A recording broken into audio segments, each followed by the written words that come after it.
Catholic and Anglican mothers celebrate Mothering Sunday today.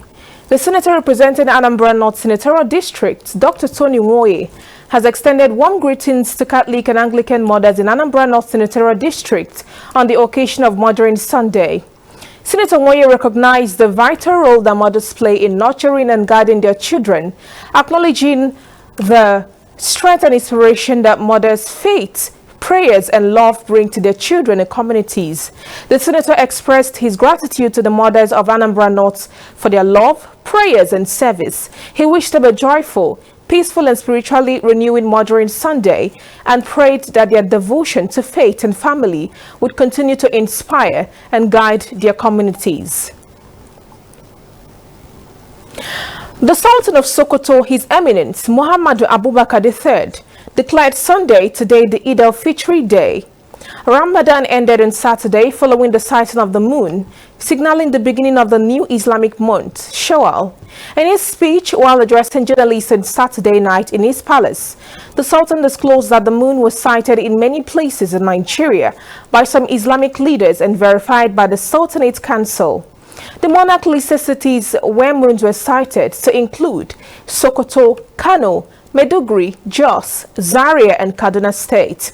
The Sultan implored Muslims in Nigeria to continue to live in peace regardless of their religion or ethnic differences. He also urged Muslims to pray for Nigeria and her leaders to overcome challenges facing the country. President Bola Ahmed Tinubu has expressed deep appreciation to Nigerians for their outpouring of goodwill and prayers as he marks his 73rd birthday.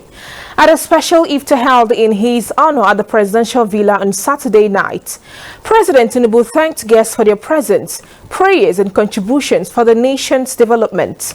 The president, who acknowledged the challenges he faced on his path to the presidency, reaffirmed his commitment to advancing Nigeria's progress. Reflecting on his political journey, President Tinubu recounted a moment of doubt during his 2023 election campaign when he contemplated withdrawing from the race after an encounter with a close relative. President Tinubu noted that he assumed office during a time of economic uncertainty and had to make immediate difficult decisions, including removing the fuel subsidy. The Northern Elders Forum, NEF, on Saturday issued a 14-day ultimatum to the Edo State government and the federal government following the brutal mob attack that led to the killing of innocent northern hunters in Uromi, Edo State. The victims were reportedly returning home to celebrate the end of Ramadan and Eid al-Fitr with their families when they were attacked. NEF spokesperson Professor Abubakar Jika Jidere, in a statement, condemned the killings as barbaric, extrajudicial and cowardly, calling for urgent action to address the situation. The forum also demands a public prosecution of the perpetrators and those who aided the crime to ensure full transparency and accountability.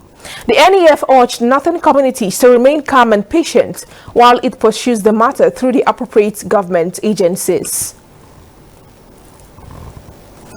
The Edo State Governor, Monday Okpebholo, has suspended the commander of the Edo State Security Corps, Friday Ibadin, following the March 27 lynching of travelers in Uromi, the Esan Northeast local government area of the state. The victims, mostly from northern Nigeria, were set ablaze by an angry mob after a local vigilante group allegedly found firearms in their possessions while traveling in a Dangote cement truck. Police rescued 10 others while the deceased were buried on Saturday. In a statement on Sunday, the Secretary to the State Government, Musa Ikilo, confirmed the Ibadan's suspension and announced a ban on all unregistered vigilante groups in the state. Now the rest of the news.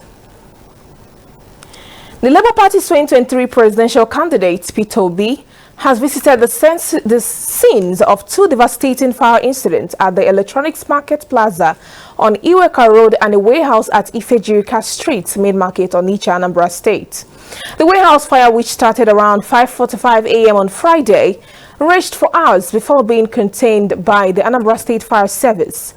Meanwhile, a separate fire at the Electronics Market Plaza on Tuesday night destroyed goods worth millions of naira. Obi, a former Anambra State governor, expressed deep concern about the traders' losses, noting that many depend entirely on their businesses for survival.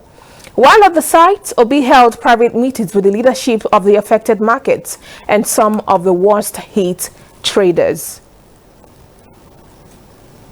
In a bid to elevate overcrowding in Nigeria's correctional facilities, 4 state governors have granted pardons to over 120 inmates across the various custodial centers in their state in the last 3 months. The pardon is part of the ongoing efforts to reduce congestion in the nation's correctional system. The governors include Governor Peter Mba of Enugu State, Governor Basi Otu of Cross River State, and East Plateau State counterpart Caleb Mufwang, and also Governor Loki Aiyedatiwa of Ondo State.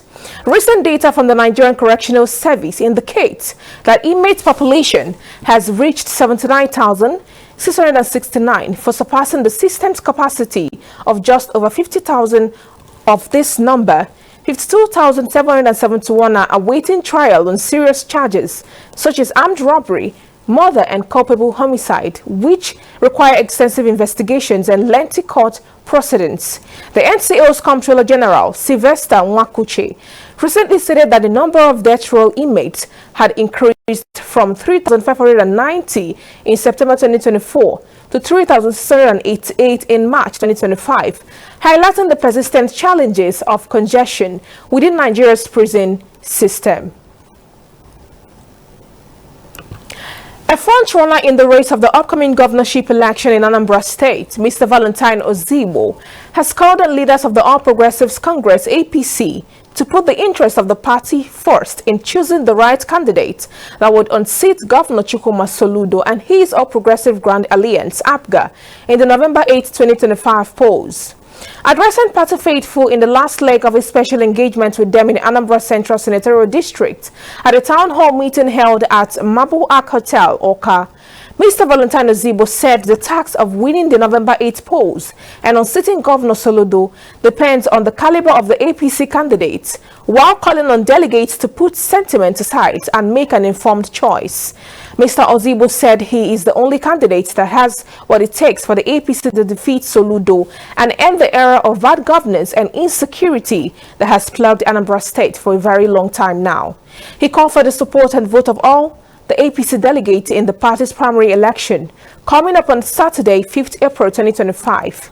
Speaking earlier, some APC stakeholders in the Anambra Central Senatorial District, including Dr. Tony Ofia, O.C. Ezenwa, some zonal leaders, local government chairmen, secretaries and other officials described Mr. Valentine Ozigbo as a very honest, humble, intelligent, compassionate person and the only APC flag bearer capable of winning the Anambra State governorship election in November 2025. They called on the delegates to cast their vote for Mr. Ozigbo to enable him fly the APC flag in the election. The Lagos State Police Command has arraigned Abiola Odutayo in connection with the death of Adetunji Opayele, co-founder of Bumper, popularly known as TJ. The police confirmed that Odutayo was arraigned on March 12, 2025 at Court 1 after being discharged from the hospital. She faces charges of reckless and careless driving on a public highway, leading to the death of Opayele. The incident, which occurred on March 4, 2025, has sparked widespread public concern, with over 35,000 Nigerians signing a petition demanding justice. Many have called for more severe charges, including manslaughter rather than reckless driving. Lagos State Police Public Relations Officer Benjamin Hundeyin confirmed the development in a statement on X. The incident has drawn outrage, with reports that the driver, Biola Adams Odutayo, allegedly hesitated to help the critically injured TJ, certain concerns about staying in her car. Witnesses said bystanders struggled to secure medical assistance as several hospitals reportedly refused treatment. Opayele was eventually pronounced dead after hours of unsuccessful attempts to obtain urgent medical care. Finally, Chief Chike Obidibo Osisioma Ibonine Onyomonya recently organized a free medical outreach in Umunya through his Osisioma Foundation.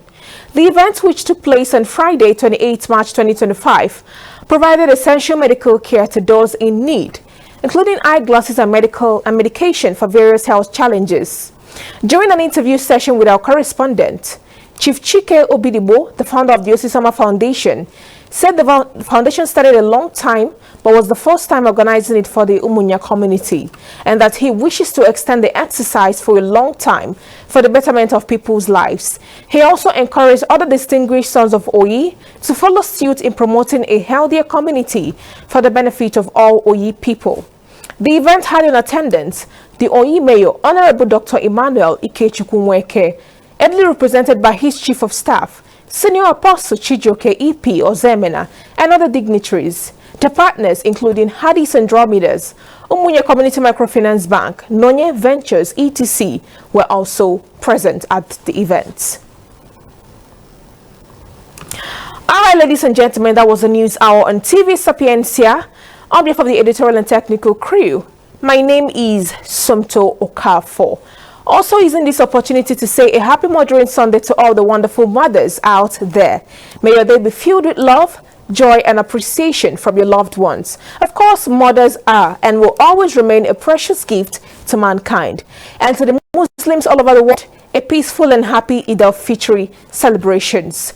Good afternoon once again, and thank you for choosing TV Sapiencia. Enjoy the rest of your day.